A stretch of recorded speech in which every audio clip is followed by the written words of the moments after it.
پاک فضائیہ کے دستے نے چین میں شاہین 10 فضائی مشق میں کامیاب شرکت کے بعد وطن واپسی پر پاکستان ایئر فورس کے ایک آپریشنل ایئر بیس پر لینڈنگ کی۔ پاک فضائیہ کے دستے میں شامل J-10C اور JF-17 تھنڈر لڑاکا طیارے، لڑاکا پائلٹس، ایئر ڈیفنس کنٹرولرز اور تکنیکی گراؤنڈ عملے نے مشق میں بھرپور حصہ لیا۔ مشق کے ذریعے دونوں اسٹریٹجک اتحادیوں کے مابین حقیقت پر مبنی عصر حاضر کی فضائی جنگ کے منظرناموں کی روشنی میں باہمی کارروائیوں کی توثیق ممکن ہوئی۔ شاہین 10 شاہین فضائی مشقوں کی سیریز میں 10ویں مشق ہے اور اس فضائی مشق کی میزبانی دونوں ممالک ہر سال متبادل بنیادوں پر کرتے ہیں۔ پاک فضائیہ اور Peoples liberation army air force کے مابین فضائی مشقوں کا یہ سلسلہ ان کی پائیدار شراکت داری سے منسوب ہے۔ باہمی تعاون پر مبنی ان مشقوں نے نہ صرف اعلیٰ بصیرت اور تربیتی اسباق کے تبادلے میں مدد دی بلکہ دونوں فضائی افواج کے جنگی عملے کے مابین مشترکہ کارروائیوں کے فروغ میں بھی مفید کردار ادا کیا۔ پاک فضائیہ کے عملے کی فنی مہارت اور J-10C اور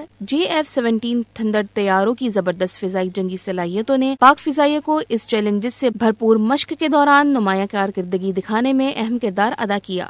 شاہین فضائی مشقوں میں پاک فضائیہ کے ایئر اور گراؤنڈ عملے کی کامیاب شرکت پاک فضائیہ کی جانب سے مشترکہ چیلنجز کا سامنا کرنے اور فضائی جنگ کے حوالے سے رونما ہونے والی حالیہ تبدیلیوں کے تناظر میں اپنے اہلکاروں کی آپریشنل تربیت کی بھرپور عزم کا منہ بولتا ثبوت ہے۔